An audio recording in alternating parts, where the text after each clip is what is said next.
It may be rainy and gray on the outside, but inside historic Memorial Coliseum, the future is sunny and bright for the Kentucky Wildcats, especially on this day, UK Pro Day on the Kentucky campus, as the Wildcats will strut their stuff before representatives from all 30 NBA franchises. Hi again, everybody. I'm Dick Gabriel, along with the All-American Jack Givens, who was an All-American, as I said, at Kentucky, played and practiced right here in the Coliseum, and also played in the NBA.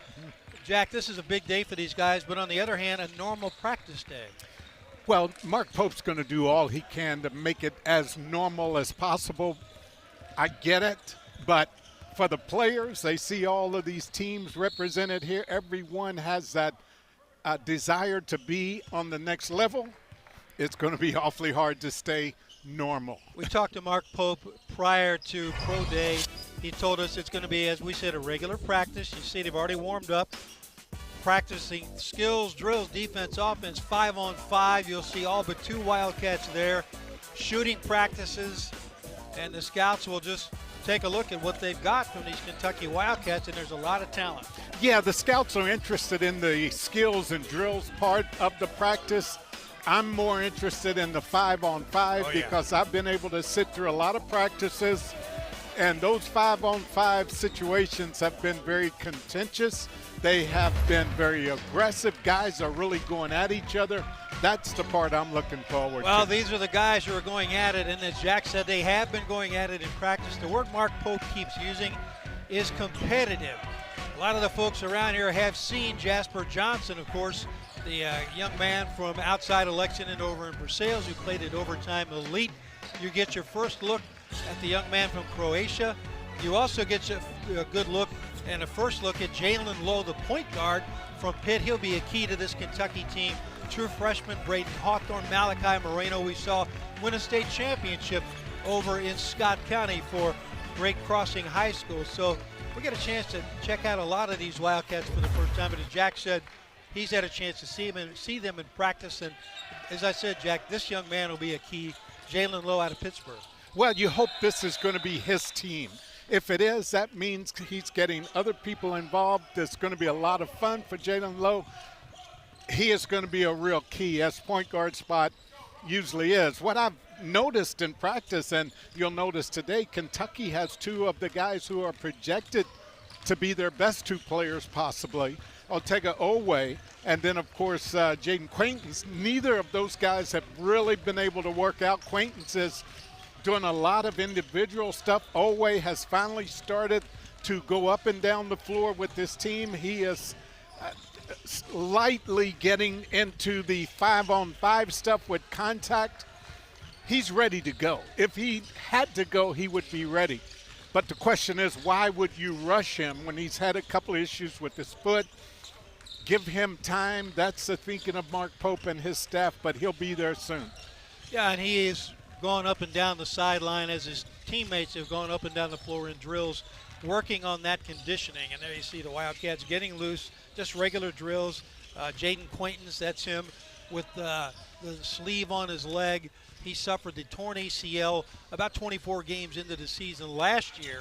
So as Jack said, they're taking it deliberately with him, but Mark Pope said his response has been phenomenal. His progress is great. Yeah, it's interesting for the NBA scouts right now. I know they're looking at this young man and they're saying, my goodness, is he the same guy that played last year? Because he's put on about 15 pounds of muscle.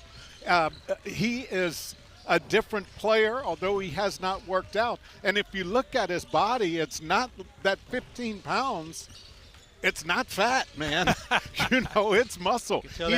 He's been lifting weights hard. Yeah. He just kind of looks like a different guy. So even though he won't be able to go up and down, just seeing the development of his body from this time last year to now has to have the NBA scouts salivate. Made the All-Big 12 freshman team and the All-Big 12 defensive team. And we hear so much about defense now from the Wildcats because Mark Pope had admitted he has flip-flopped the way he's preparing this team compared to last year. Started with offense. It's an intricate offense, as you know, but they came out of the gate scoring and shooting extremely well, but lacked defensively. Yeah. Pope said, I'm kind of a freak when it comes to being a coach. I go offense before defense. Well, he's changed, and now, as you said, they're going after each other defensively in practice. Yeah, you have a lot better athletes. I don't want to go position by position, right, but this team has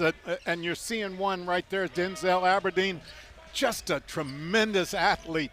Even though he won a national championship with the Florida Gators last year, Kentucky didn't have a player like him on the team last year who could defend from that two position. Sometimes he'll play the point guard spot, but he's one of many who have allowed Kentucky right from the beginning to be better defensively, and that might be the reason why Mark Pope is focusing more on that end of the floor as opposed to offense.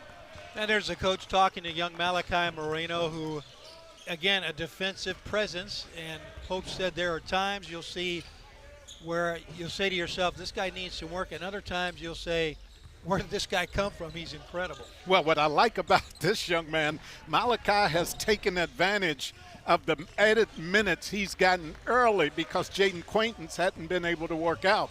He is on the floor the whole time going against number 10 there, Brandon Garrison.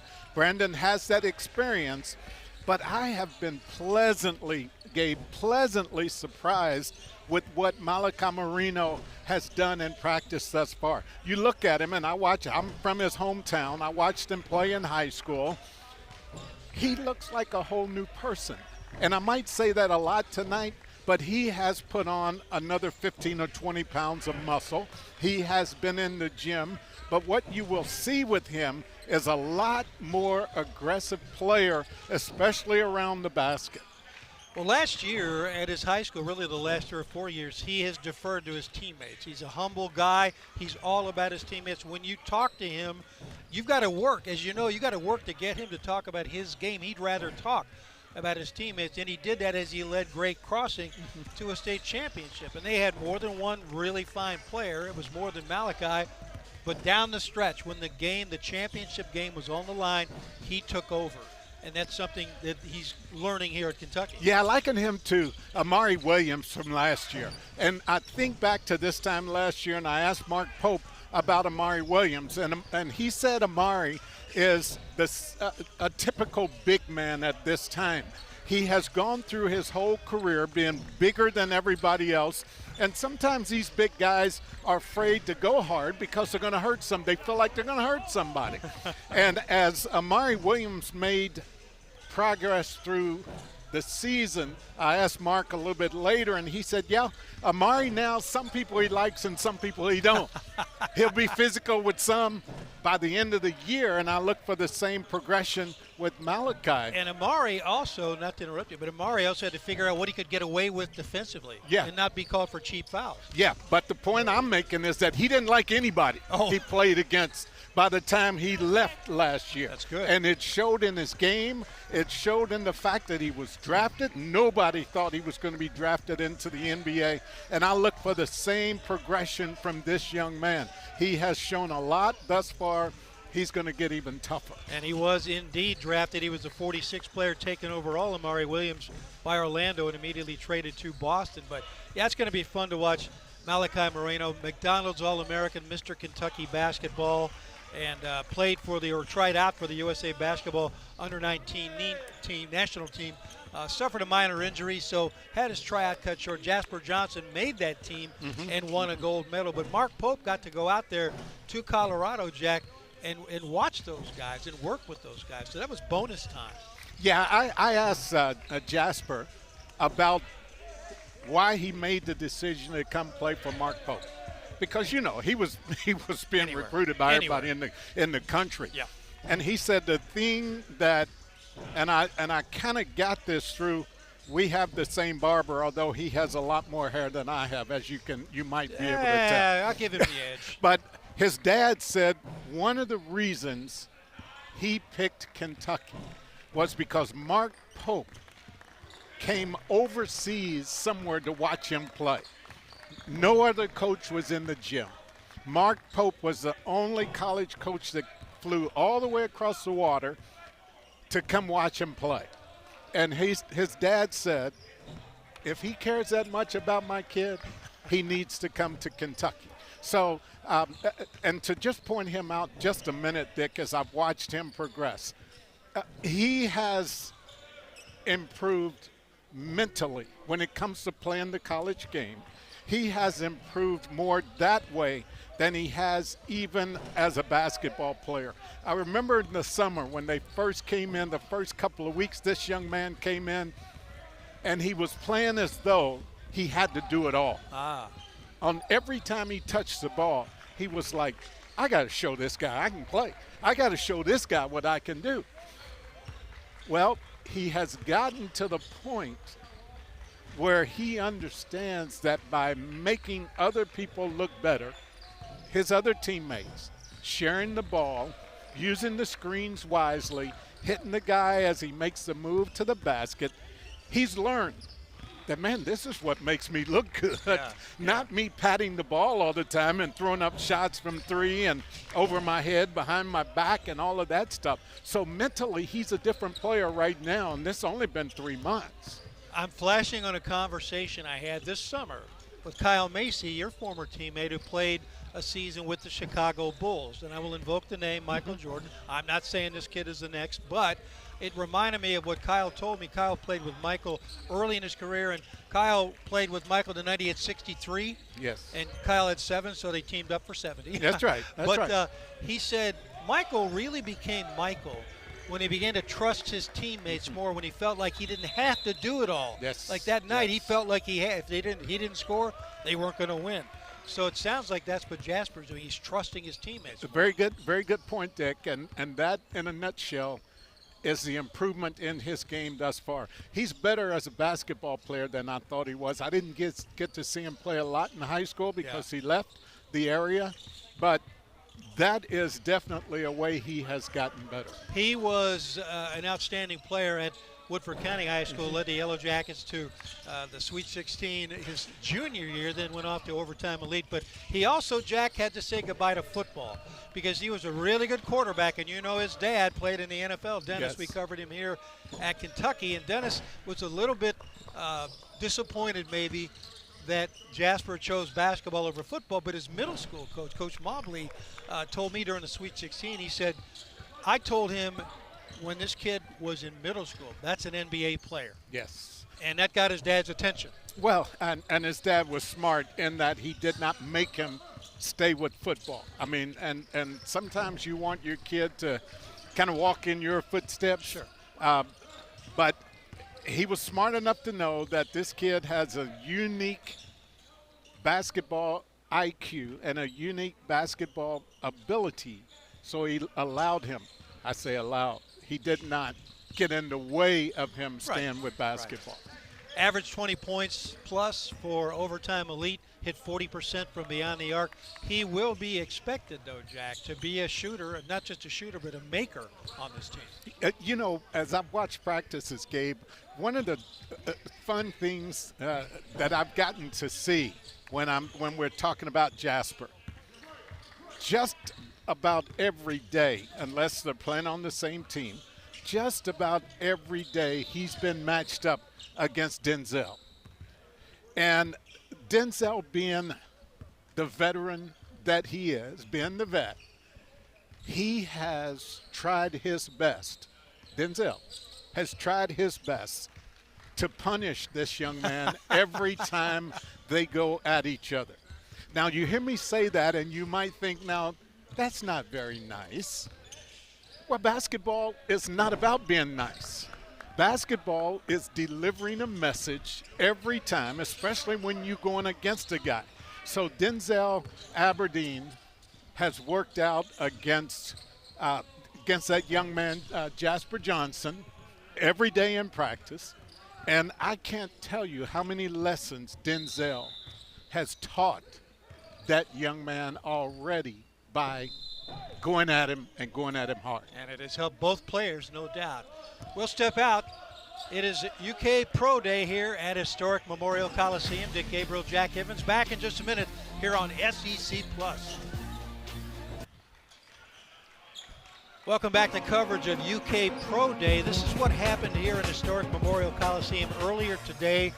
Measurements, Jack, and I guess you guys didn't do a whole lot of this when you were coming up, did you? No, we didn't. We didn't do it this way. The way we did it was just by running and getting ourselves in shape. But yeah, this kind of stuff is what the NBA scouts really look for. That footwork, they put so much more emphasis on that nowadays because the game is played differently than it was in my day. So, yeah, these kind of things are what the coaches look for. They measure the players in their shoes, and in terms of height, Kentucky has 5 players officially 6'10" or taller. 2 are 7 feet or taller. Malachi Moreno is 7 foot. Reese Potter at 7'1". Braden Hawthorne is 6'8", Jack, and his wingspan 7'2.5". That's phenomenal. He's got long arms. He can go get the ball. Yeah, and we haven't talked so far about this young man, Braden Hawthorne, number 22 on your screen. I want to just say with this guy, he's a 2 or 3 year guy, okay? He's going to develop, but man, this young man can play. Skills. Now, he reclassified, so he could maybe still be in high school. But this young man works hard. You saw him jump. He's got the jumping ability that enables him to do a lot of stuff. He's got that wingspan. He has to put on some muscle. There's no question about it. But I am extremely excited about this young man. Hometown, Beckley, West Virginia, where many of us have done a lot of whitewater rafting. He said he never has. That kind of surprises me, but he needs to worry more about basketball. Let us talk now with Alvin Brooks III, assistant coach. Welcome, Coach. Thanks for joining us. Thank you for having me. Is this an exciting day for the coaching staff? I know it's a regular practice, but it's not a regular practice. Yeah, it's a very exciting day. I mean, anytime that the student athletes that you have on campus have a chance to show what they can do in front of NBA scouts, it's always exciting. What do you do to the players to get them to relax and think as much about this experience as a regular practice? What do you tell the young guys? Well, Coach Pope just huddled them up and told them, like, what you did yesterday is good enough. And what you did the day before is good enough. And so we have a practice plan to where we're not doing anything that's new and different. So it's something that they're accustomed to, and now just treat it like it's an everyday practice. One of the other things Mark told us right before we went on the air was he reminds the players, and I'm sure you guys do too, that stick to the plan basically. Stick to what you've learned here. Don't fall back into what might feel more comfortable, but in other words, habits that you guys have tried to break them of. Yes, I mean, we have championship habits that we've been working on since June. And so the championship habits that we've worked on since June, now it's time to show them. And so we don't want to revert back to any habits that you had before us. Make sure to use the championship habits that we've worked on every single day. One of the things that probably makes you happy is that there seems, at least to this point, to have been a greater emphasis on defense this year. And I know you're a defensive guy, and Mark Pope is always known for his offense and how intricate it is, and all the stuff needs to work together. But for someone like yourself, defense wins games, and I know you must be kind of excited about that. Yes, I think we've done a great job of emphasizing defense, and not that we didn't last year, we did as well last year, but I think this year we have a lot of guys that they're competing to be the defensive player of the year. And so when you have guys that are competing to be defensive player of the year, then you have to play defense to win that award. Right. And so we have a lot of energy when it comes to this group. They compete a lot to where we actually have to tone the practice plans down to where we're not competing against each other too much. Yeah, but that's been fun to watch because it gave us kind of a throwback to when I played, when you could hit guys and you could hold guys and you could I mean, does having better athletes, and again, this has nothing to do with what you had last year, but there seems to be more true athletes with this team, which should translate over to the defensive end of the floor. Yes, we do. We have guys that have competed at a high level defensively from places that they've come from, and they're elite athletes, and you know they're competitive. They want to shut their guy down, but they also want to like help their brothers when it comes to a defensive breakdown. So it's exciting to see them compete every single day, and you know they like talk noise to each other, and like Oh yeah. it's a lot of competitive spirit. But I love at the end of it, they hug, they laugh, and you would think that they never just competed against each other like they didn't know each other. Going out with each other Yes. every night and hanging out. That's always fun. I'm wondering too, Coach, last year you had 7 super seniors, guys who had played a lot of basketball. They knew their place in the basketball world. Yes. These guys a lot of them are still trying to carve their place out, aren't they? I got to Yes. think that's adding to the competitiveness. Yes, it is. I think last year, from day one, I think the guys, maybe one spot, maybe 2 spots where we didn't know who would be the starters. And so I think everybody else kind of knew, okay, I knew my role coming to Kentucky. This year, it's more of not as many guys know their role at the moment, so they're competing for their role.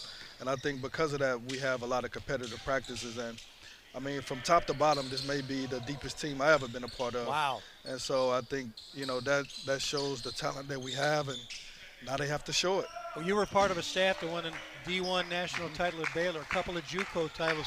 You know championship level basketball, so it sounds like you got a pretty good feeling about this team. There's not many times in your career that you have an opportunity to legitimately be a part of a team that can win a national championship, and I think that we definitely have the talent to. Obviously, we have to stay healthy, and then we have to make sure that we love one another in order to make that happen. When this guy was playing here, at one point they recruited 3 6'10" players, and we thought that was incredible. You got you have 5 at least 6'10", so there's a lot of defensive guy can do. Coach, thank you so much. Thanks so Best much. of luck. Thanks for coming over. Thank y'all for having me. Appreciate it, man. All right, Thank that you. is Alvin Brooks III, assistant coach under Mark Pope, and as Jack said, he helps with a defensive scheme, so he likes what he is seeing. You got to like what you heard from him. Yeah. I mean, a guy who specializes, as you said, in defense, and he really likes so far what he has seen.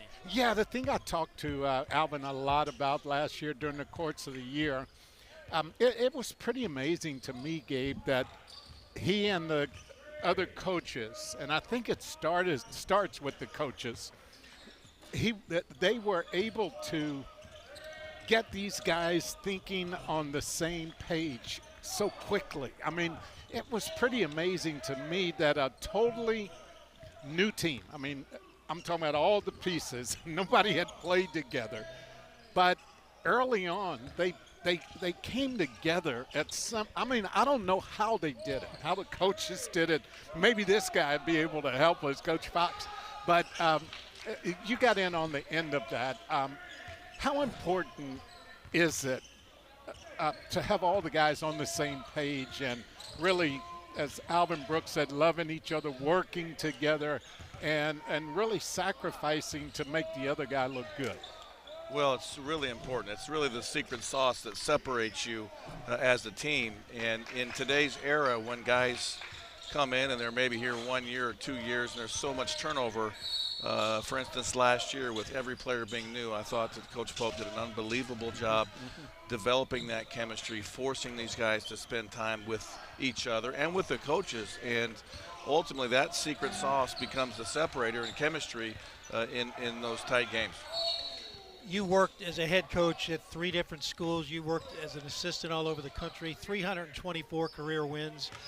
As a guy who has mentored Mark Pope, tell me, what kind of grade do you give him for season 1? Well, it's hard to do it better than what he did it. Obviously, this program has a legendary tradition.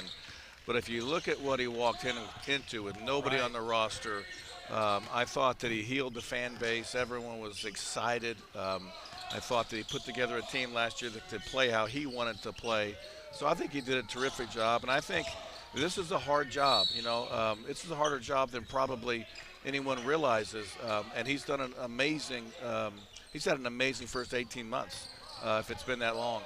Maybe it's been 16 months. I'm not even sure. But he really's done. I've been very proud of him because he's really attacked every part of this job in a way that's going to allow us to accomplish some really special things. Another thing I've noticed in practice, Mark, is that it seems to me that you love it when these guys get aggressive and going at each other. I kind of sit back, Gabe. I sit back on the sideline, and and I'll hear Mark throw something in that just kind of sticks it in a little bit more, and they respond. But it's been fun to watch these guys going at each other. Well, I do think we have extremely competitive guys this year. And some days we even have to maybe turn it down a notch because we got a lot of alpha males who are tenacious, if you will. And I think the one thing that Coach Pope has a tremendous ability to teach. Yes. And I think we have to compliment him in the best way that we can. But I do like it when these guys get after it, and this group does.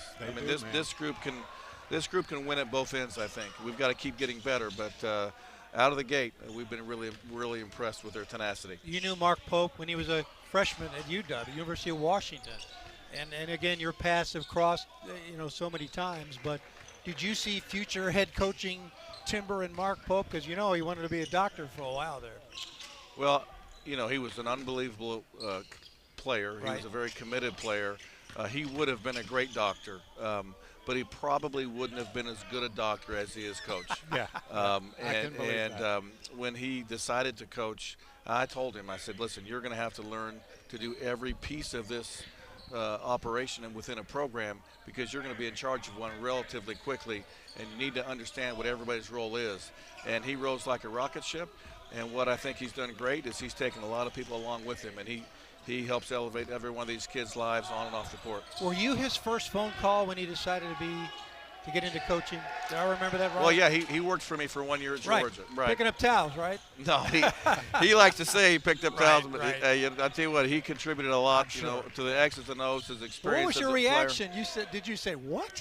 You're in med school. Well, he had tried a couple years in a row, like, hey, you got a job for me? Do you have a job for me? And I said, you're in medical school. You need to go be a doctor. And one day he says, Coach, if you have surgery, you don't want me holding the knife. And I says, all right, come down. If you want to work, we start on Sunday. And he drove from New York down, and the rest is history. And super proud of the coach that he's become, certainly. The mentor that he's become to these young people, I'm really proud of that. But he loves this place. And as Goose knows, the history here is special, and it's in his bones. And so I'm really, really happy to see how he's attacking this job and how well he and Leanne have brought the Commonwealth together, and I couldn't be more proud of him. But I will say this.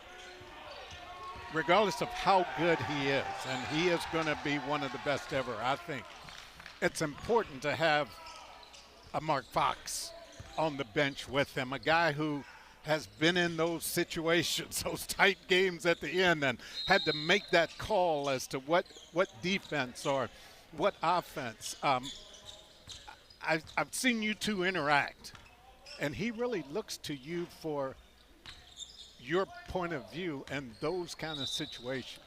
Well, I don't know when it happened, but at some point I became the oldest guy in the room, I do feel like the staff, that they recognize that I've been around the block a couple times, and he makes his own decisions. I'm just fortunate that I have some experience so I can give him a couple choices, Yep. And most of the time he doesn't need any suggestions, but we offer him But he assistance listens. anyway. But he takes in a lot of information, does. and if I can be of value, that's why I came. Coach, as long as you're in the room with me, you're not the oldest guy. Me either.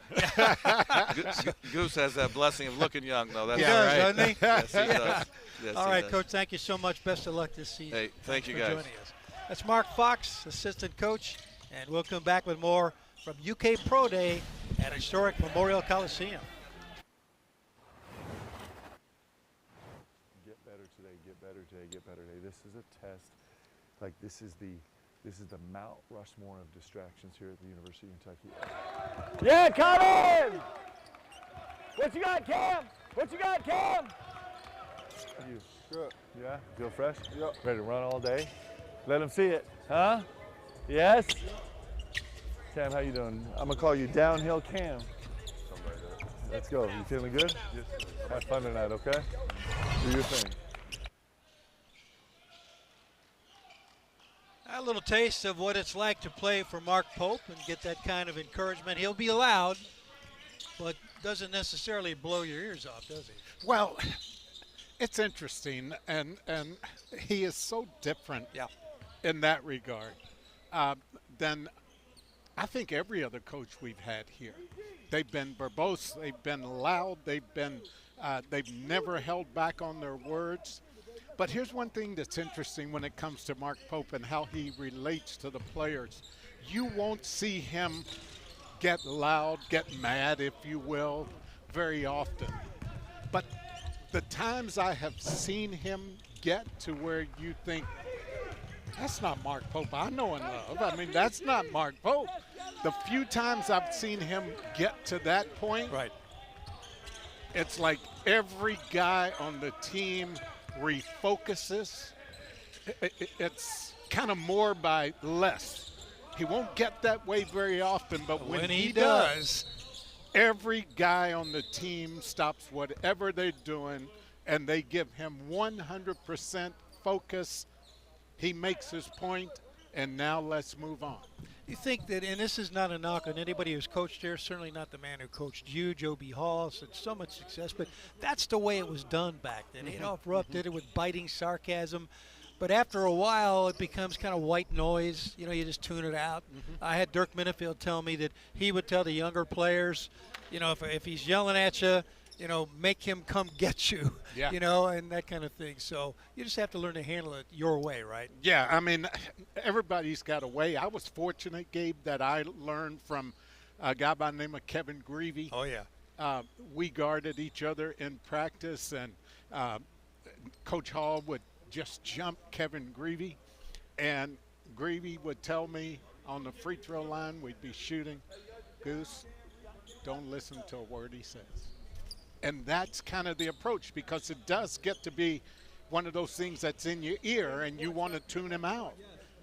Mark Pope does it just the opposite.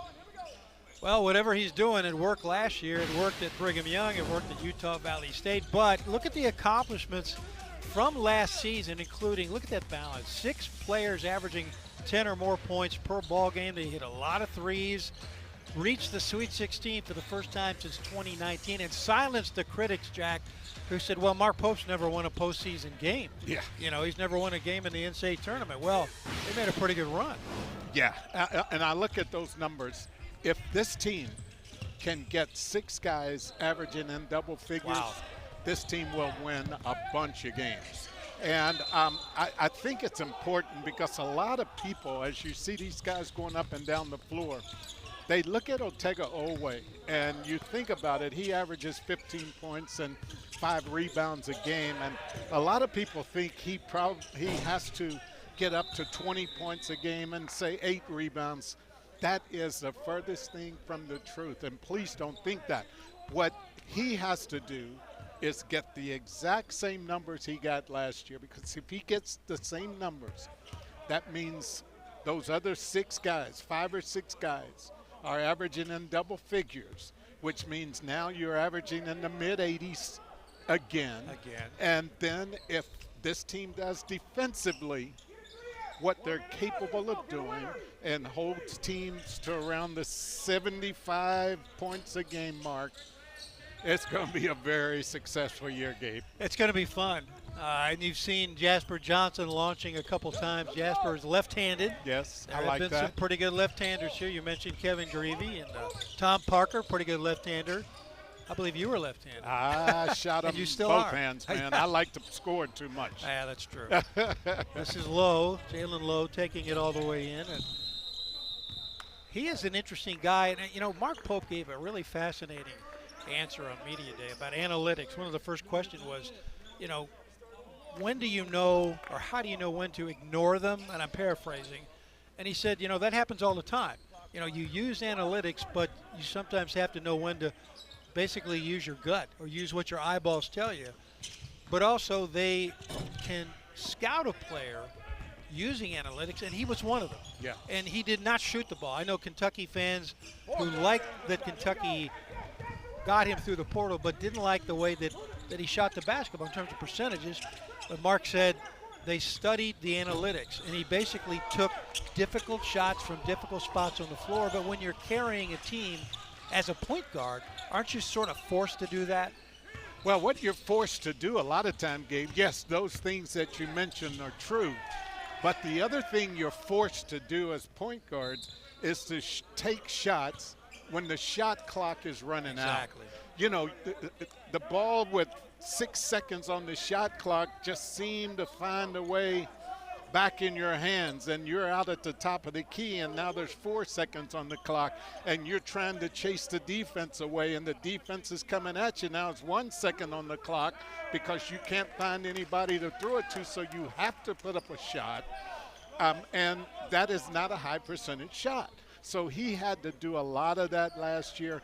With the way Kentucky is going to be able to spread the ball around the floor, with the number of guys, and I'm just beside myself that I haven't mentioned Cam Williams yet. That's I'm so right. sorry, You love Cam. Cam. We're going to talk about Cam in a little while. Yeah. But with all of these guys on the floor that can shoot, There he is. Lowe is not going to have to shoot a lot That's of right. last-second That's shots. right. Yeah, his assist numbers could be really off the charts. Yes, absolutely. And we'll talk after this break because we have a coach over with us, but we'll talk Cam Williams. This guy has looked awesome in practice, and he's looked even better the last 3 weeks. I mean, he has become comfortable with Coach Pope's offense and what they expect from him. But Cam Williams has really gotten better. Transfer from Tulane, and we are joined now by assistant coach Cody Feger. Coach, how you doing? Good to see you again. Doing great, guys. Thanks for having me on here. If we can carve out a couple of seconds at the end for some Green Bay Packers talk, I hope Yeah. our producer understands. Yeah, I how appreciate important that is. It's the most important thing. It is. Gabe got it. He has his phone up Well, here you know, just for that When you're a reason. shareholder, when you're an owner of the team, Yeah. But Yeah. what am I telling you? Anyhow, we talked to Alvin Brooks. He's more of a defensive guy. You're more of an offensive guy. But Jack can't wait to see this team in full force. And you guys are out here right now with two of your best players getting up and down the floor. Yeah, it's an amazing group.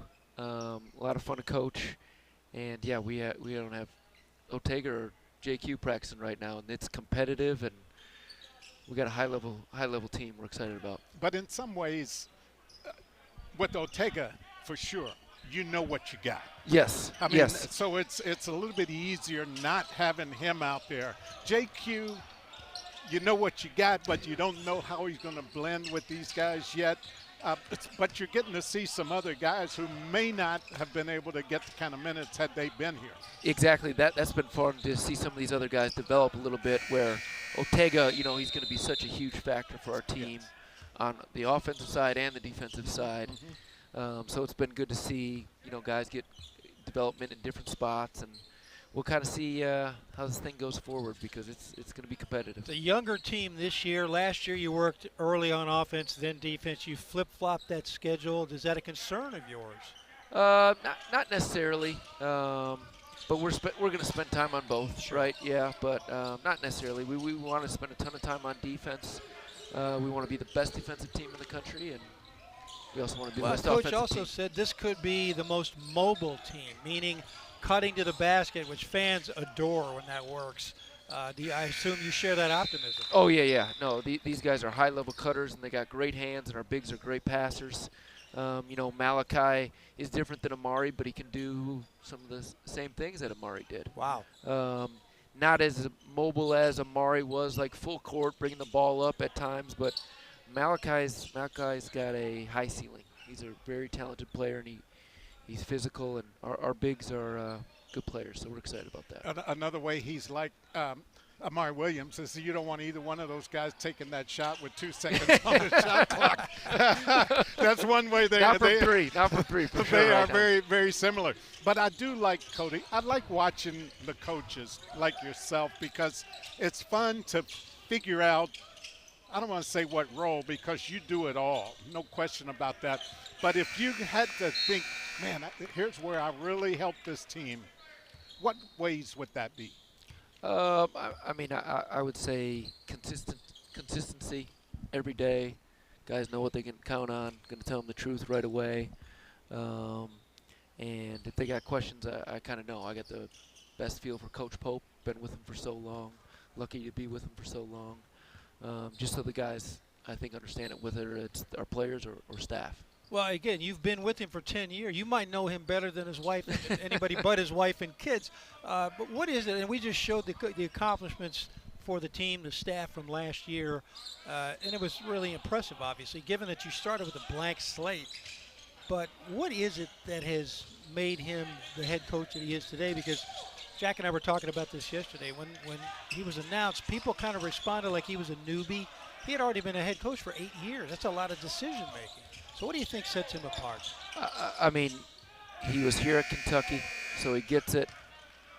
He won a national championship, and he came off the bench, and he played in the NBA for just about a decade. So, like, you hit the nail on the head with all those things. And he was such a great teammate. That's what he is known for. He does an unbelievable job of gelling teams together and staff. And his leadership's been second to none, and it's just been so fun to be a part of and see it. And I was lucky to see his growth, at Utah Valley, where his first year, but his attention to detail with the team and gelling them together is second to none. Cody, I know Mark didn't make a decision on a player without consulting you. I mean, you were a key factor in every guy that was brought in.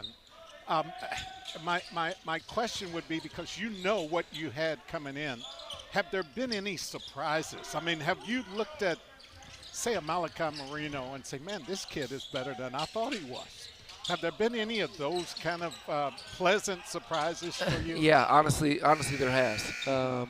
Really, and I can go down the line where I just wasn't sure how fast they were going to pick things up offensively and defensively. But Malachi's first day, I was like, okay, yeah, like, we were watching him play in Kentucky high school, and he's going against a 6'3" kid, and I'm like, oh my gosh, this is hard to watch. And then we watched him with Team USA, and then our first day of practice, I'm like, wow, he's got a chance to be pretty special. Jasper Johnson, he's picking things up. He was a month and a half behind most of the guys, and he's picking things up fast. Jalen Lowe, he can just get by anybody and make every pass. Denzel Aberdeen is just a straight winner, tough as nails. There's just so many things, and I can go down the line of each guy. I can even talk about JQ, and he hasn't done anything on the court yet. But just looking at him every day, I'm like, 20 pounds of muscle makes a difference, doesn't it? Just a beast. It makes a difference. Yeah.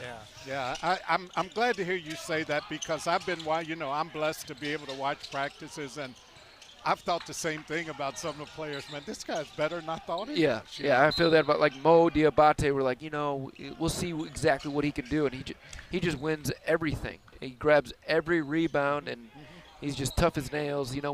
We brought the team in, and Mo's kind of got his own philosophy on a lot of things. He's the best. He does. He's the best. So, we're bringing the team in the huddle. It was blue against white. He was on the blue team, and we bring it in, and some guy's like, all right, let's go. Let's win. And Mo's like, no. Work hard on three. Ready? 1, 2, 3. Work hard. He's just hilarious, and he's the best. Coach, we're told in my ear that we don't have time for Packer talk. I'm sorry. We'll have to get back, and we'll do that off to the side. But thank you for joining us, and go Pack Go. Go Pack Go. Appreciate you guys. Thanks for coming over. We'll come back with more from historic Memorial Coliseum in just a minute. UK Pro Day on SEC Plus.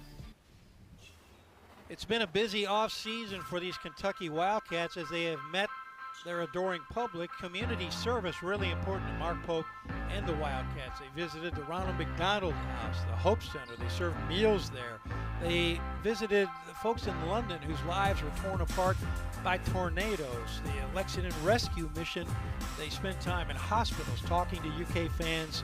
And, it's interesting talking to Sean Woods, who coached the TBT team.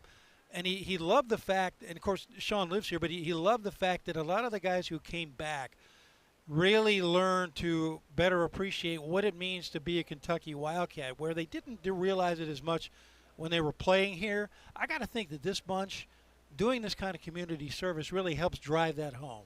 Well, having played here, Gabe, I am very, very proud to say that community service, community outreach, all the things you mentioned has always been a big part of Kentucky basketball. I mean, it just has been one of the things, if you want to take all the coaches that we've had here and talk about one thing that they're very, very similar in, one thing, and that is community service for their athletes. And I'm proud. Mark Pope played here. He had to go and spend time with people, get out in the community, travel the far ends of the state to reach out to people, especially kids, okay? And that's always been a part of Kentucky basketball, and it's one of the things that I'm most proud of, some of the things like we saw that the players still do.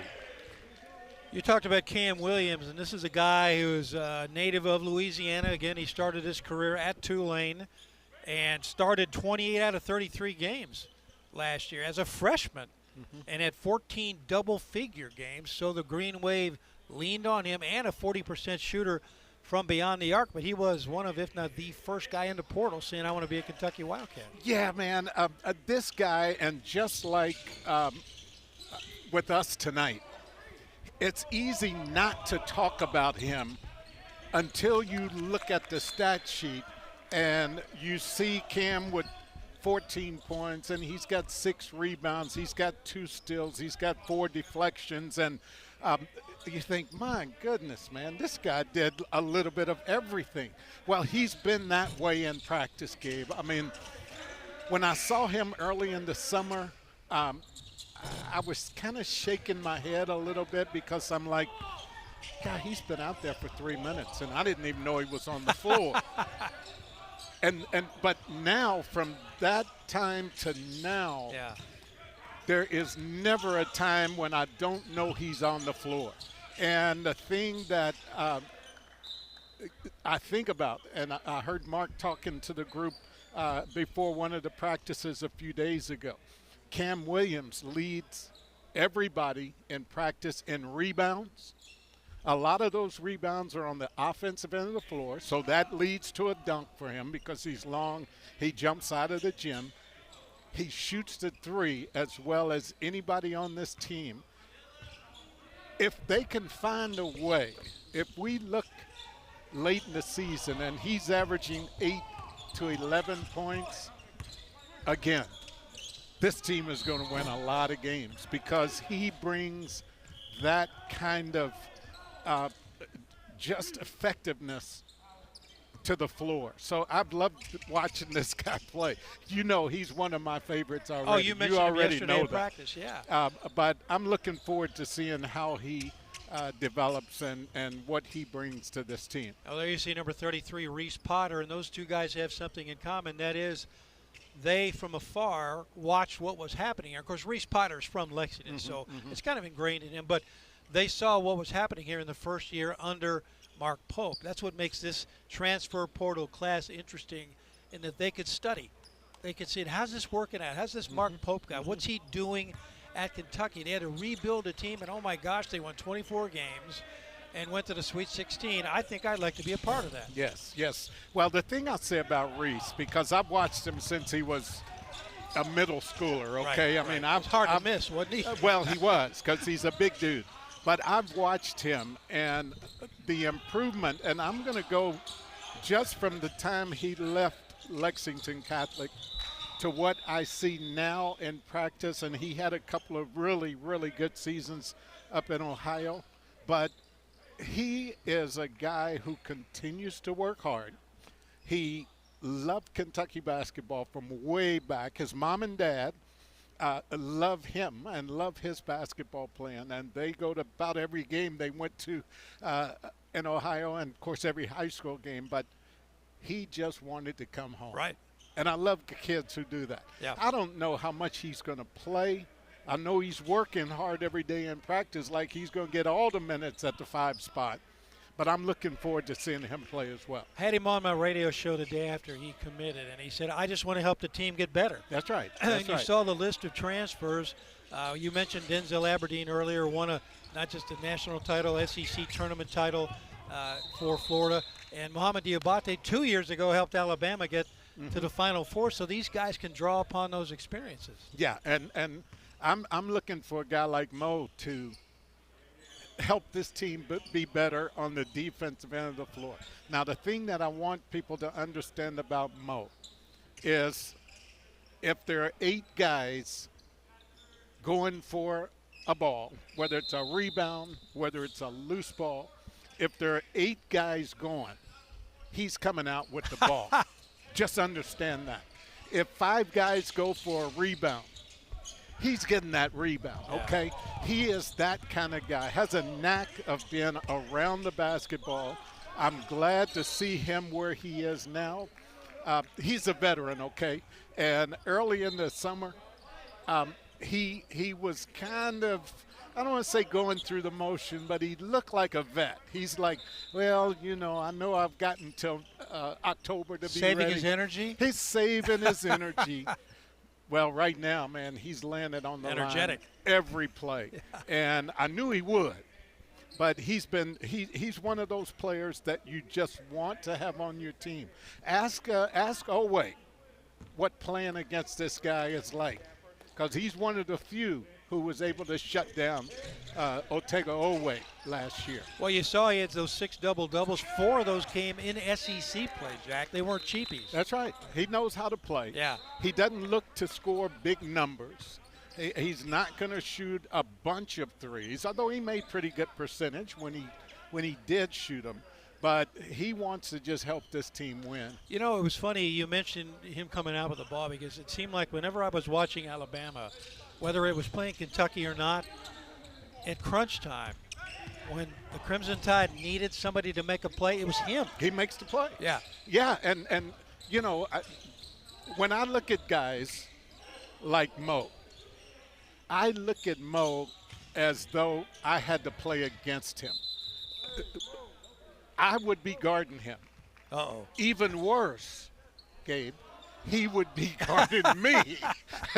And I used to hate to play against guys like him, because you might get 12 points, but you're going to get hit 12 times harder than the points you scored. Does he remind you of anybody you played against? Well, think about that for a moment. Let me think about it, and I'll come up with that. Because I will tell you that this young man, there you see double figures, also led the team in rebounding 10 times, had a career-high 16 boards against Houston. That was a pretty good ball club. I mean, you talk about doing the dirty work. Yeah, he does the dirty work. And the guy that I'm thinking of who he kind of reminds me of, and it's a name that you'll know and a lot of other Kentucky people will know our age who followed high school basketball back in the day, was a guy named Rudy Macklin. Oh, my gosh. Yeah. Rudy Macklin. A Louisville native. A Louisville native. Went to LSU. Went to LSU, and I had to play against Rudy at LSU.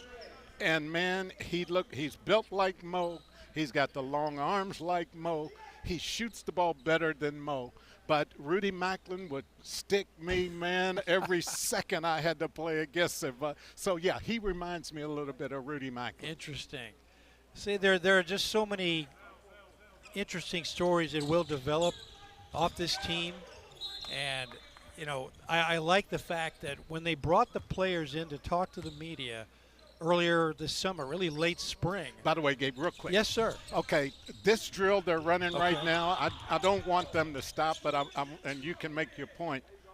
But this drill they're running right now, when coaches want to get players fired up, going against each other, when they're not working as hard as they want them, and Mark Pope runs this. Mark Fox runs this. That's why I said with Mark. But this drill right here, rebounding the basketball and scoring, they run this drill when they want guys to fight. And I don't mean literally fight, but when they want them to fight. They want them to battle. Yeah, to battle. There you go. I want to point that. I'm sorry. No. But go ahead. Well, it kind of dovetails into what I was going to say. When they brought the players in to talk to us, it was really interesting. Almost every one of them talked about defense, because at that point it was just beginning to become ingrained in them. But they all talked about how we think we can be the best defensive team in the country. Right. Now, I asked Pope about that, a few days later, and he kind of scoffed because they were just getting started. But clearly that's at the top of the list. Yeah, no doubt about it. Yeah, this drill right here, when we used to run it when I was at Kentucky, it's a screen out, rebound the basketball drill. Physical. You have to be physical, because if you give up an offensive rebound to the guy you're guarding, drop the ball, get your rear end on the baseline, and let's start running. Now, they don't run like we used to, but that drill right there. If you give up an offensive rebound, you better get ready to run. And Coach Hall would say, get a wall, which means I've touch heard the that. top of this building. Yeah. The wall as far away as you can get. So you hated to give up offensive rebounds. You'd do anything to keep guys from getting one. He is Jack Givens, the All-American. Dick Gabriel with you here at UK Pro Day. We'll come back to historic Memorial Coliseum after this here on SEC Plus.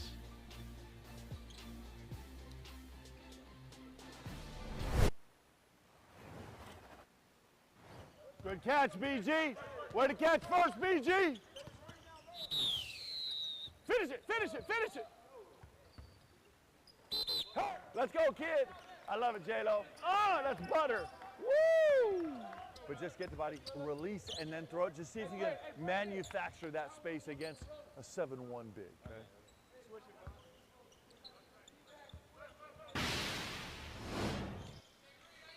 Mark Pope teaching and coaching here at Pro Day, and here's what else is coming up. It's a big day Saturday. You've got the Fan Fest earlier in the day, then Big Blue Madness starting at 6 o'clock at Rupp Arena, the Blue-White game, an actual basketball game on October the 17th, and then the exhibitions with Purdue and Georgetown, maybe the #1 team in the country preseason, and Georgetown should be pretty good as well, Jack. Those are going to be incredible teaching experiences for Mark Pope and his staff.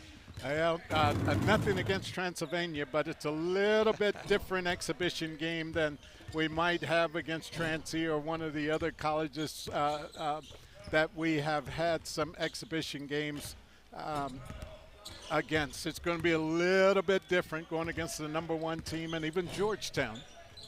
The great thing, the Hoyas. The great thing about that Transy game, though, is they got to walk to the game. Yes. Made national headlines. That may never happen again. And Brian Lane knows I'm mentioning Transy out of love because I love what he's doing. Terrific coach, absolutely. And they took an early lead in that game. They stopped so they could take pictures of the scoreboard. That was great. We are at Memorial Coliseum. That young man right there, Mark Pope, in his second year as the head coach, he has put together not a brand new team as he did last year, but he does have new faces, including one young man who he's a long way from home, all the way from Croatia. And that is, if I can, I hope I say his name right, Andrea Jelic. That's the way. Croatia. That's the way I'm going to pronounce it, Gabe. And it's been fun watching him get himself together. He missed out all summer, didn't work out at all. Finally got here, and obviously he was a little bit behind everybody else. Had a long way to go to get himself in condition, but the thing I've noticed more than anything the last couple of weeks is that he is he's about 80% of where I think he's going to get, so his improvement has been really, really good. We welcome now Mikel McLean, another assistant coach on the Wildcat staff. Thanks for joining us. How's Pro Day been for you so far? It's been good. Guys have a lot of energy, have a lot of fun, getting to showcase some of the stuff we've been working on since the summer, and we got a really competitive group. We're enjoying them. You do a lot of scouting for this unit, for this ball club. A little bit different than what the NBA guys, or is it? I mean, you guys all looking at the same sort of things? Yeah, we look at the same skill sets, guys that can guard multiple positions, guys that can play multiple spots on the floor offensively. We got to be versatile. We have a very deep team. We can do a lot of fun stuff offensively and defensively, and we're going to come in waves this year for sure. Yeah, you've been around the NBA a little bit. You know what this is like. What can a day like this mean to the players? Yeah. What do they want to try to do here? Trying to stay calm and forget about who's in the stands. Yeah. But those guys are looking for stuff. No, something we always say. I got this wristband. We say same old boring habits. Yep. It's just doing the same thing. Like, we're not out here trying to showcase ourselves for the scouts. Our guys are doing the same thing we do every single day in practice. Goose, you've been to a ton of practices and games. Like, our routine didn't change because we got scouts in the gym. These guys are doing the same thing they've been working on every single day. They should be proud of the work they've been putting in, and we're enjoying the product that we put out so far. Yeah, the thing that's really good about the point you just made is they go as hard every day in practice day. as they have gone in this. Yeah. And that's really, really good as well. Yeah. I mean, we almost have to dial these guys down. Like, everything we do, they want it to be a competition. And sometimes we're like, guys, we need to teach a little bit. They just want to play. They want to foul the living snot out of one another. But, I mean, this group, man, they've been so fun. The leadership from Jalen Lowe, Otega Oweh, Brandon Garrison, Colin Chandler, Trent Noah, just all of our guys. Like, it's just been a unit. And like I said, we're going to come in waves. A big part of your job is scouting. How has that changed now in the era of the transfer portal? Yeah. I mean, it hasn't changed much. You don't get to go in person and see, like, sometimes you might go to a back gym and you might discover a talent and you get to go watch them 3 or 4 times. Now it's us scouring the internet, scouring analytics, scouring video film, making calls to people that we trust. Like, what is this kid's practice habits? How is his family? Does he go to class every day? Like, what is his attendance? Like, all of that stuff. And now you have to trust other people's words along with just trusting what you see on film. But that's the biggest difference, is that, like, we're on that computer looking at hours upon hours, and we got to make sure that these kids fit us.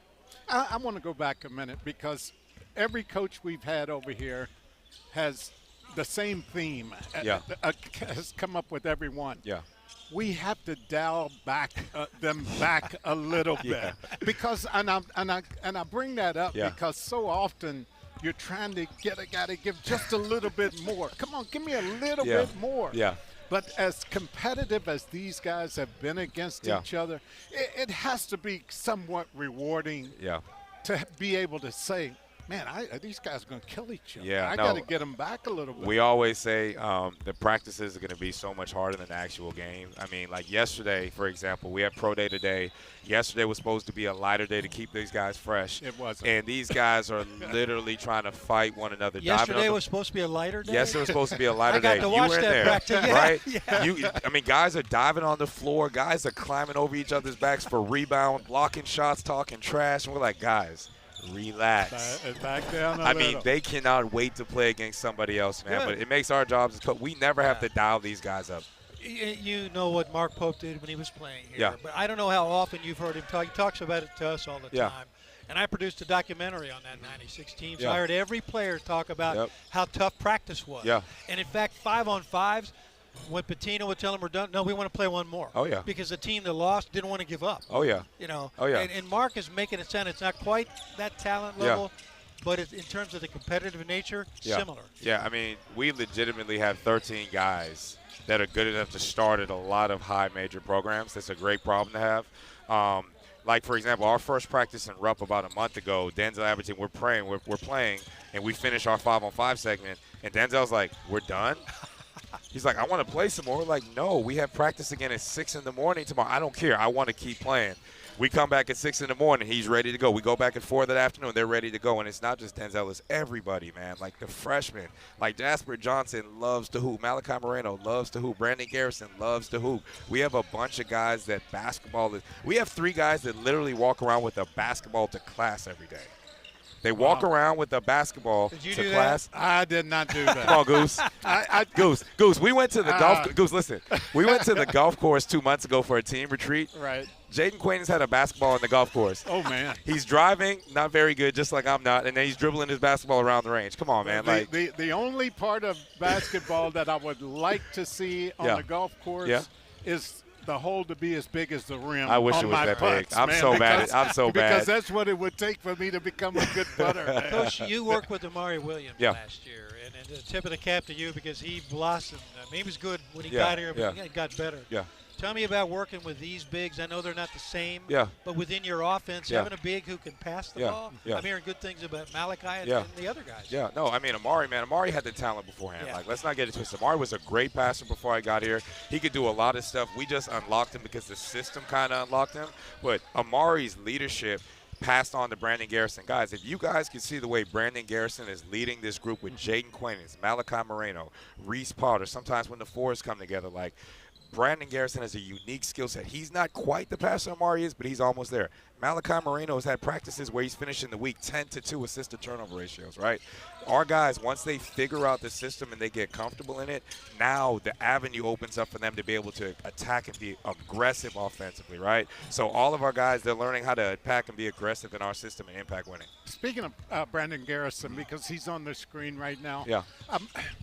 We saw a lot of improvement in his game last year from start to finish. Yeah. What kind of jumps will he be capable of making this year? I think he'll be able to do what he did. He did what he did in small sample sizes in terms like he could have like a 6-minute burst.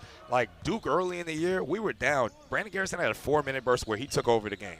He might have only scored 4 or 6 points and had like 3 or 4 rebounds, but that burst is about sustainability. So now he's in the best shape he's ever been in. He could do what he did in 12 minutes and now like 25 minutes, and he should never have to play 25 minutes. But it's about being able to give consistent effort for extended periods of time. That's the biggest difference. Well, and that's an interesting point you make because, again, that 96 team, Antoine Walker led the team in minutes per game, like 27. Right. You know, but you would have thought the way they played that he was out there for 35. Right. Minutes. So right. What a play. You can come at teams in waves, yeah. can't you? Yeah. I mean, that's the biggest thing, man. Like, we are 2 to 3 deep at every single position. Like, we have unbelievable leadership at every position. And, like, if you watch this practice and you didn't know who was who, you would never know which group is the starters or the reserves because there's never one team that wins every day. We could have the same 2 teams play against each other. The white team could win 3 days in a row and the blue team could win the next 7 days, right? So it doesn't matter who's on each team. That's how competitive and how much they're making each other better right now. And I know we have to go to a break, but I want to just go a little bit deeper because you're talking about the white team and you talk about the blue team, but the fact of the matter is you might have 5 different white team every players single day and 5 different blue team we players. have never put a starting group out. Right now, we're just trying to mix and match the talent to see who can complement one another. Yeah. J-Lo and Denzel Albertine did not play on the same team until last week was the first time we put them on the same team. Because we want Jalen Lowe and Denzel Albertine to go against each other. We want Cam Williams and Trent Noah to go against each other. We want all of these guys to bump. Malachi Moreno and Brandon Garrison eventually can play together. Brandon can play some 4. So we got these guys going against each other, and then we switch the teams. They're like, Coach, I want to beat them. Don't switch the team. Keep the teams the same. It's been fun you know? watching, man. And you guys have been in practice, man. It is fun, man. There's so much juice in the gym. Jack, this guy got an undergrad and master's in 4 years at Houston. Yep. Dean's List I'm 5 impressed. times. I'm impressed. That's 5 ahead of me. I'm What impressed. Yeah. Nice job. Thank you, guys. Good to have you here. Yep. That Good to is see you. Mikhail McLean, and we'll come back with more from Memorial Coliseum in just a minute. UK Pro Day on SEC+.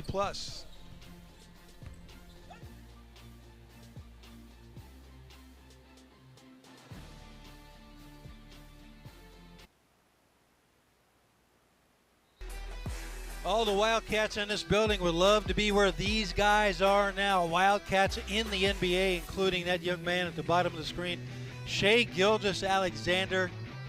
What a dream of a season he had as he won a championship for Oklahoma City and was the regular season, Jack, and finals MVP. Doesn't happen very often. Yeah, man, I tell you, that guy was just unbelievable as you look at some of the other names. It's going to be interesting to see how Reed adjusts to a bigger role with the Rockets this season. I'm looking forward to that.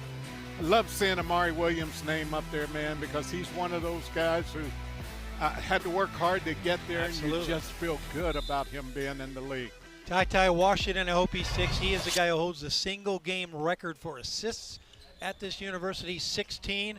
And with the talent on this team, I wonder, could that be a record that falls this year? But you mentioned Reed Sheppard. There's all kinds of talk about the Rockets packaging him in a deal with Miami or whatever. So the media will keep an eye on that. But right now we're keeping an eye on this team, including, we talked about the young man who came all the way from Croatia, had to wait in order to be cleared to play. And it wasn't about grades or hours or anything like that. They had to figure out, Jack, eligibility. How many years can he play here? And I think the number they came up with was 3. So Yelovich is basically a sophomore.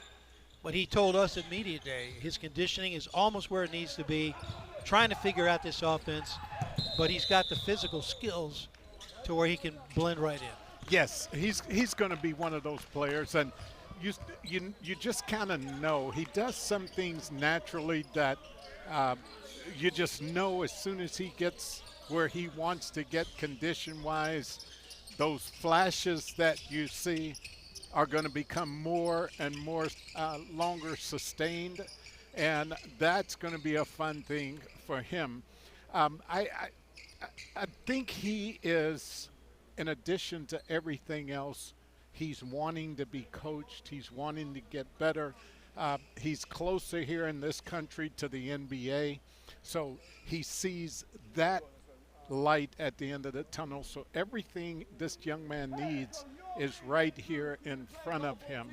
And I'm looking forward to him growing and becoming more and more involved in what's going on here in this team. I asked him about being so far from home, where you and I, when we were in school, we'd bump into kids who were from, Louisville or Richmond or whatever, and they were homesick, And here's a kid who's from a young man from Croatia, but he said playing for the club teams, they travel so much, they're away from home a lot, so they have to grow up a little quicker. It's a little bit different.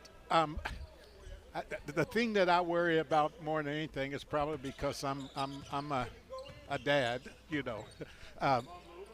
Is he getting the food that he wants? Is he eating the way? Because food here is different than what he, and we saw you that. played overseas. I did, but I never had any trouble eating. That's just me.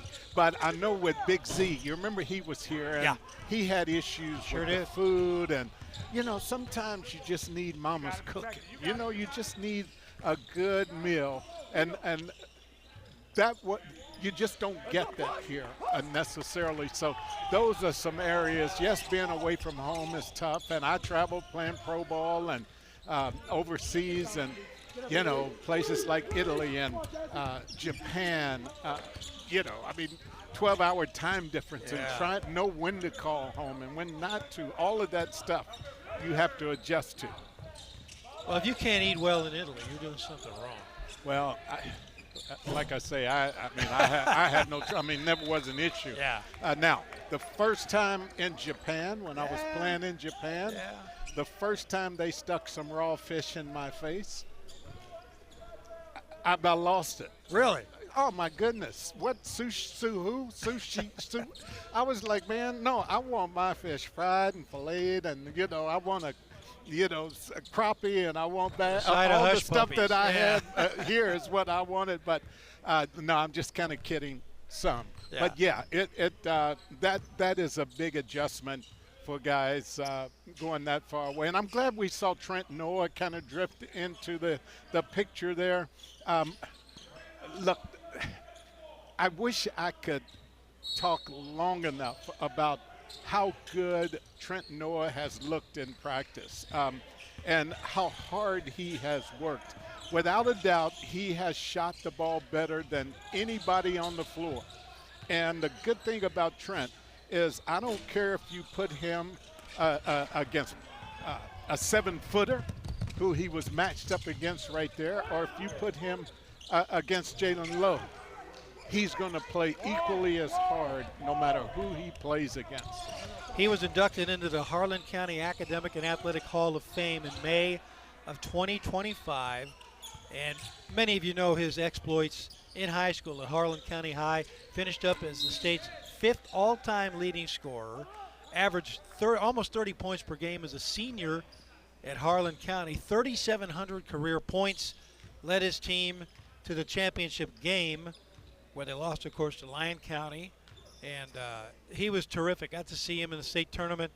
A tough, physical guy.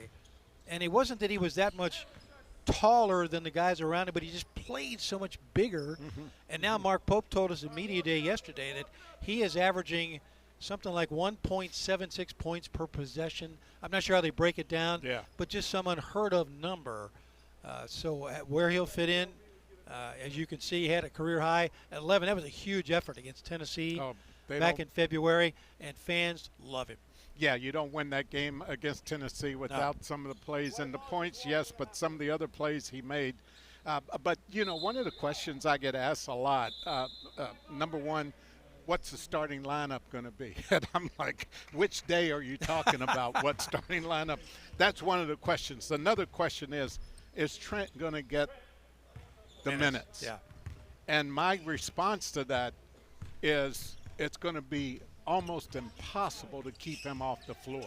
He has looked that good since they got started in the summer. So that young man's going to keep on working. He loves the challenge of playing against these great players every day, and he's going to be a really, really good player. I like what Coach McLean said about the 5-on-5s. They put teams together without a single thought of who's going to start. Yep. It's a lab experiment, isn't it? Yeah, and you know he was talking about Lowe and Aberdeen working against each other by design, and frankly, I think now this is just between you and me, but frankly, I think one of the reasons they started playing those two guys together was because the competition head-to-head against each other got so intense. It was only a matter of time before one of those guys got hurt. I mean, that's how competitive, and that's how much of a dog both of those guys have in them. So you had to take them off of each other to extend their opportunity to stay healthy, because it was a war, man. On a couple of possessions, we have seen Braden Hawthorne. Yes. That's number 22 in the corner, drain long shots. Oh, man, that young man. Yeah. He is a guy with so much potential. This team, everybody's draining long shots now. That's Diabate. But people are concerned a little bit, fans, about the fact that, you don't see many shooters like Kobe Bryant coming down the street every day. But there are opportunities for this team for guys who are good shooters to show themselves. Yeah, we don't have a Kobe Bryant. We don't have Ansley Almanor. You don't have that kind of shooter. But where Kentucky had those guys last year, this team has 6 guys, possibly 7, who will shoot a higher enough percentage behind the three-point line that you get the same kind of effect that you got with a Kobe Bryant. And it's going to really be better, actually, Gabe, because now you can't just focus on one guy. You could take Kobe out of the game by putting 2 guys on it and leaving somebody else wide open.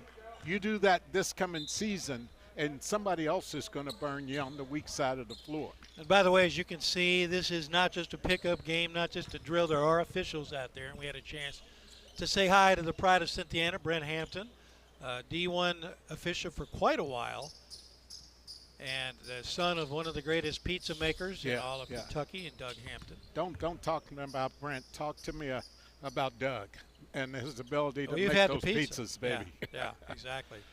He's a great timeout coordinator as well at Rupp Arena, and was one of the best high school officials I've ever seen. And his son, both his sons, he and Brent and John took after him. So as we said, this is an officiated scrimmage, so they're not getting away with everything, but they're getting away with a lot, and that's good. It is UK Pro Day at historic Memorial Coliseum. We'll come back with more in just a minute here on SEC Plus. BH, when did you become knockdown, man? I love it. Let's go. It's like you want it. Come on, baby. Got to get one to stay alive. Get it to stay alive. Good chest, good chest. Run, run, run, run, run, run. Jasper, your gap saved us. Good job, baby. Excellent job, excellent job. Hey, one more stop, Blue. One more stop, one more stop. Let's go. That is the energy every day, not just turning it on for the cameras or for the pros, Jack. You go to practice quite a bit, and he's almost as worn out as the players when it's over. Yeah. But one thing I like about Mark and his style of coaching is that he lets his assistants do a lot of the work, a lot of the coaching. Mark will make his point. Well, he'll do that. There's no question about it. But the other coaches play such a big role in what happens in practice every day, and that is fun for me. Colin Chandler launching. We had seen 2 other bombs fall. Colin Chandler is a guy who came on last year. He had to shake off a lot of rust more than anybody else on the team. He hadn't played competitive basketball. in 2 years. But it was almost like a light switch went off. When you're watching, as we are, either at games or on TV, you're there every game, home and away. You're at practice. You could see it probably more gradually. What do you think it was? Was it just a matter of shaking off rust with him? Yes, it was, Gabe, but you know, when you think about Colin Chandler and the fact that he was away from the game for 2 years, you get to the point, and we saw it late in the year, where he felt like he was remembering what it was like to play basketball. Okay, I mean, he got to the point, but he still wasn't there. Mentally, he's like, oh, I remember when I used to dunk on people. You know, I remember when I would take a three in somebody's face and start running the other way before the ball goes through the net. You start to remember those things. But condition-wise, you're still not quite there.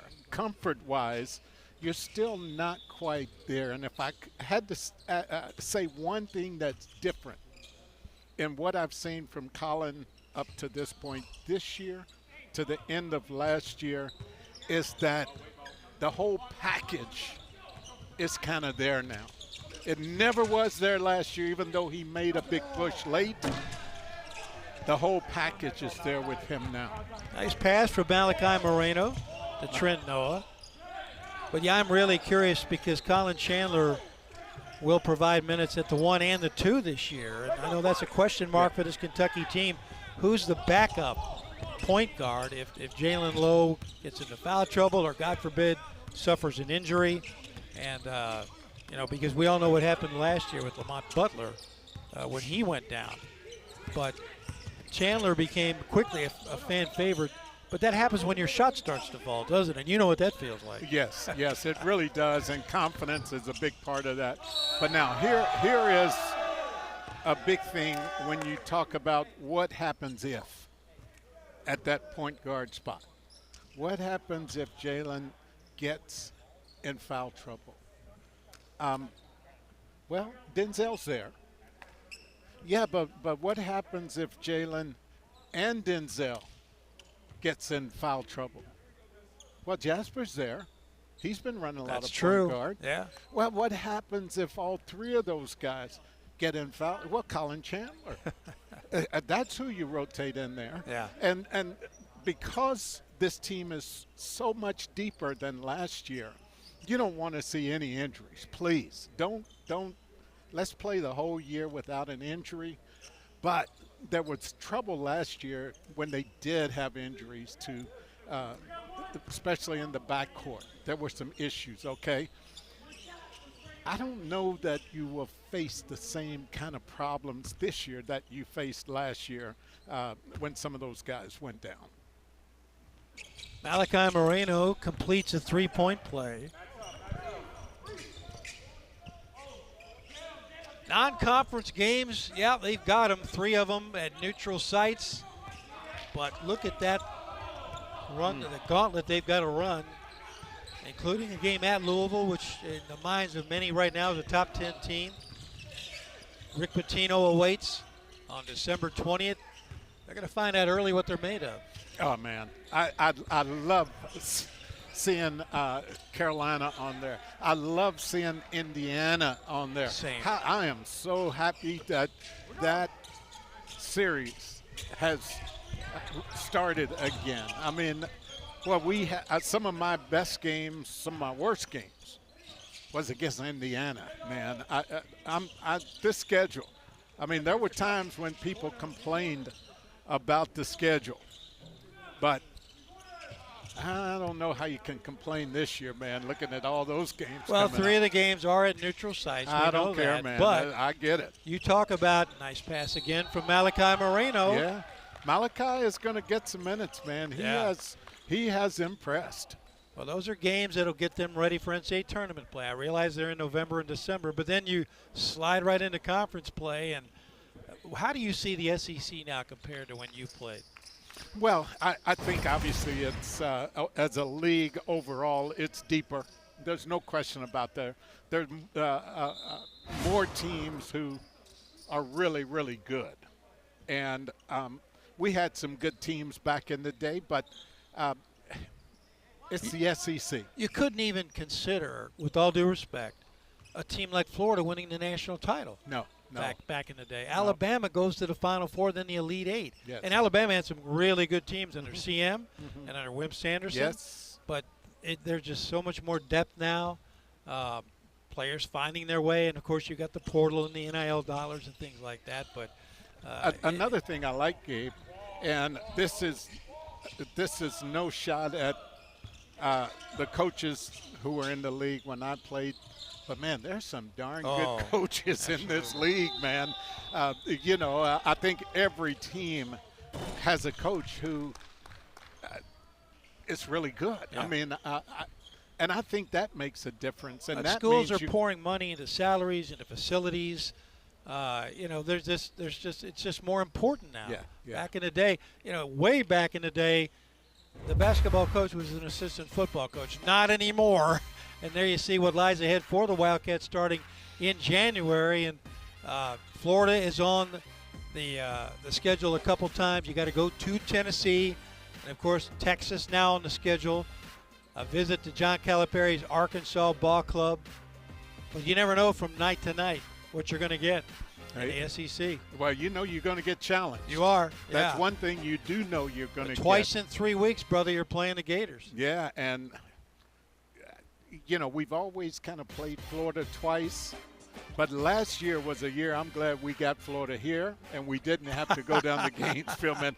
That was a really, really good team. But a lot of good teams. Going to be interesting to see what Tennessee has this year. Got them twice. Yeah, we got them twice. And Vandy always gives us a challenge down there in Nashville. So it's college basketball, baby, in the SEC. Not going to be an easy night. No, but they will be prepped by that non-conference schedule. But because you've got this kind of depth, you can keep subbing until you find somebody who's going to heat things up for Mark Pope and the Kentucky Wildcats. We'll step out. More to come from UK Pro Day here at Memorial Coliseum. Yes, Jasper. Jasper. That's great patience. Good job, baby. Nice job, Jasper. Get out, get out, get out. Push, push, push, push, push, push. Let's go. Mo, you got to be my wall there. You're all the way over there. Hey, great job declaring ball. If someone declares ball, we're going to find our matchups, but you got to be a wall for me, okay? Here we go. Mark Pope teaching and coaching here at historic Memorial Coliseum, and now at the end of practice, talking to his ball club. He'll join us here in just a few minutes, but every team in the NBA represented today, I got to think they were impressed with most of what they saw. Well, they have to like how well Kentucky shot the basketball. And I'm not talking about just in the drills, but they had to like them shooting under pressure in the flow of the game against defenses. So, yeah, there's a lot of stuff, a lot of good athletes, a lot of passing, cutting. Brandon Garrison looked good, really good. I was very happy to see that. So, yeah, impressive workout. Well, speaking of impressive workouts, the work that this team did in the weight room and in conditioning in the offseason was pretty remarkable. As a ball club, it gained 55 pounds of muscle, 2 inches in jump height increase, increased sprint speed, lower body strength at 15%. They're not going to get pushed around, are they? No, that's not going to be an issue. Well, it better not be an issue. I mean, if it is, you're going to put more time even in the weight room. But, I watch these guys work. I watch some of the workouts, some of the stuff they do now. And I just think back to when I played, man, and I just say to myself, man, I wish we did that. Yeah. I wish we did that. I wish we did a lot more of that. And the reason is, and I'm thinking of it as a player, is because all the individual stuff they work on is geared, whether it's pointed out to the players or whether it's not, but it's geared to the next level. Everything we did was about team. and about your team here at Kentucky. But what these guys work on is about you as a player getting better individually. And that translates over to the pro game, and it makes a transition. If you get that opportunity, it makes the transition so much better for the players. Individual workouts have been popular at a lot of places, a lot of programs have been incredibly helpful here at Kentucky for many, many years. And yeah, you know, back in the day, we keep talking about that, but you and I go back a long ways. But it seemed like you would hear about individual workouts once a player graduated and was preparing, hoping for a shot at the NBA. Yeah, I mean, it's all geared now to the league. Yeah. And the game is played differently. What we did back then was good for the game Sure. at that time. Yeah. You know, there was ball movement and player movement, movement without the ball that is geared to get your shot in the floor of the offense. A lot of the stuff you do now is geared to enable you to go out there and get your own shot. And by the way, your head coach was something of a pioneer when it came to conditioning and weights. Yeah. You know, I mean, it was what some of the stuff that Joe B. Hall introduced as an assistant coach under Adolph Rupp was unheard of, but it worked. Yeah, we were the first team really to start incorporating weight training into our preseason workout. We were the first team to start doing that. Up until that point, everyone thought that the more you lifted weights, the worse shooter you became. You get muscle bound. You get too strong in the upper body, too much muscle, so that takes away your touch. How did you avoid on that? your jump shots? Well, you have to shoot more shots. You have to go into the gym and lift, whether you want to or not. You go lift and you get stronger, and then you come in the gym and you just put up more and more shots. And that's what these guys do. So, you know, if you're only lifting weights and you're not shooting the basketball, yeah, it's going to affect your shooting. But if you lift weights and if you go ahead and put up shot after shot after shot after those workouts, it all feels natural. Scott's got a good look at number 21 you saw there, Jaden Quaidens, before he was injured. But fans can't wait to see him when he's healthy. It's going to be a little while. But he's a guy who I think will obviously be the core of this team defensively and will make everybody else better defensively. Yeah, and let me say this, when we say it's going to be a little while, okay, because you might miss the message in that. When I say it's going to be a little while, part of the reason is because there is absolutely no reason to push it. That's right. There's absolutely no reason to bring him back before he is 100%. You don't want to bring a guy like Jaden Quaidens. You don't want to bring him back if he's 70%. Right.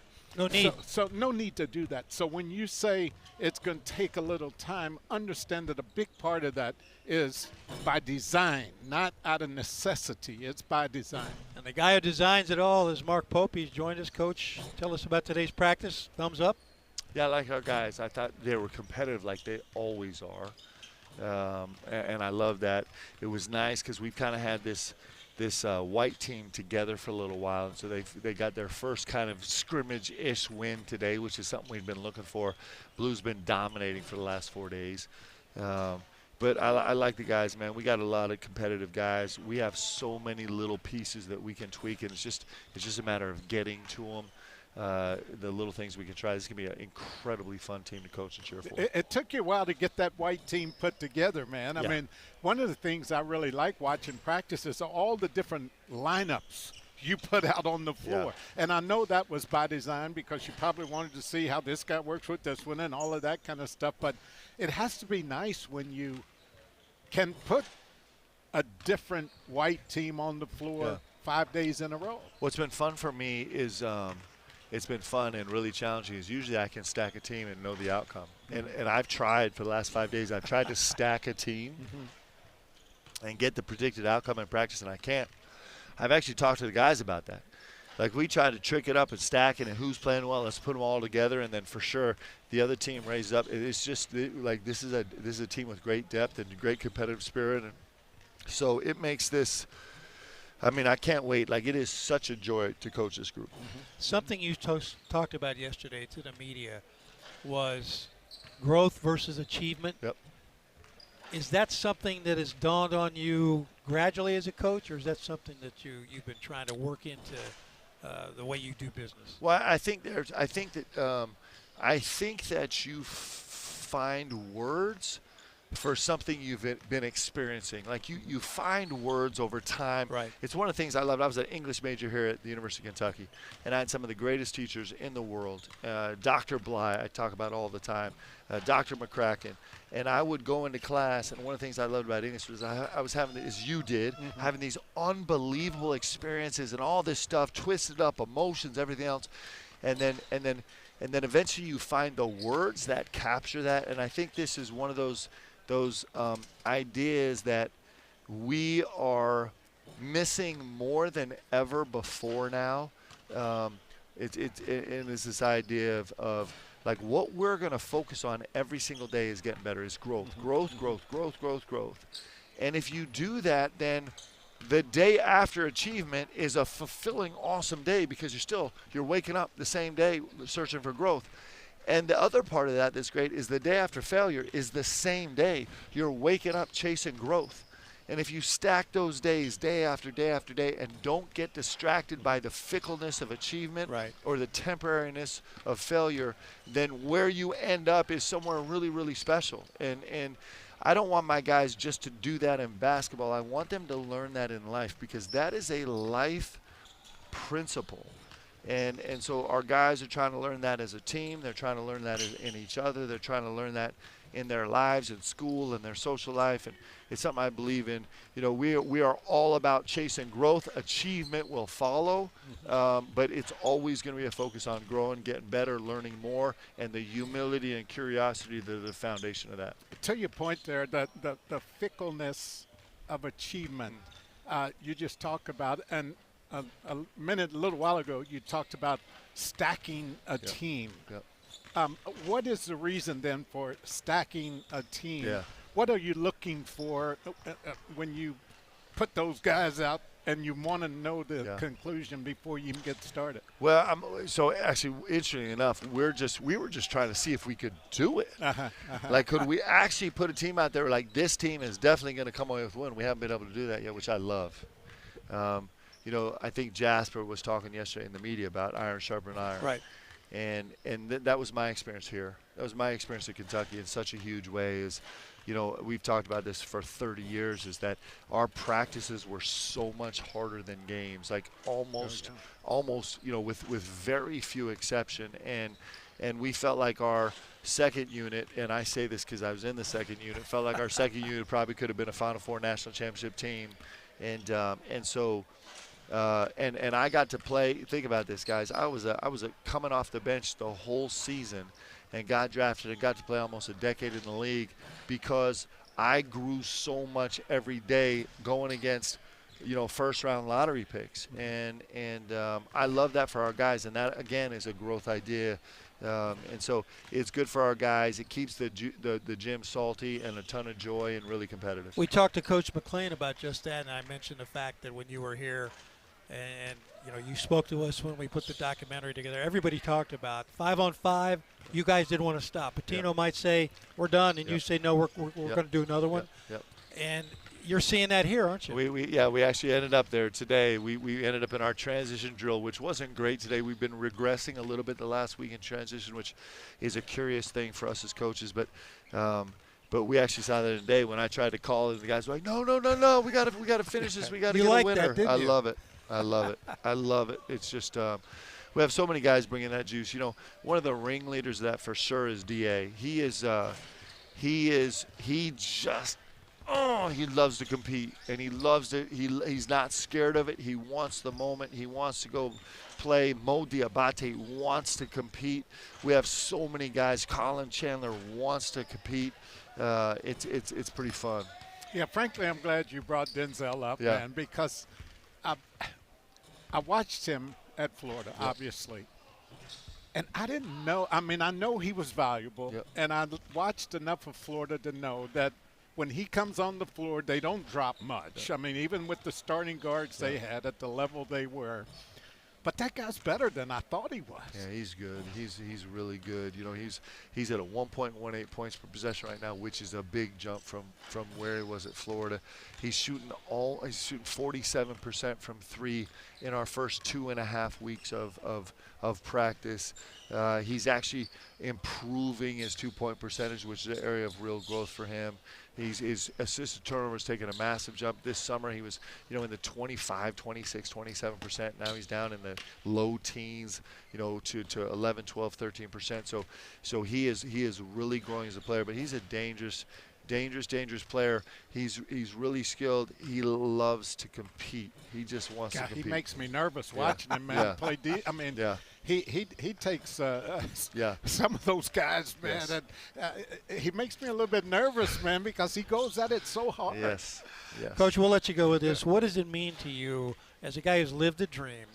And you just mentioned everything you were fortunate enough to accomplish, including an NBA career, to be able to put these guys in front of somebody from every NBA team. Yeah, it's it's an unbelievable experience for our guys to come here, and the feedback that we get from this for our guys is priceless, because you'll get feedback from every single team on every single player, and our guys, every scout has a different take, so they see different things.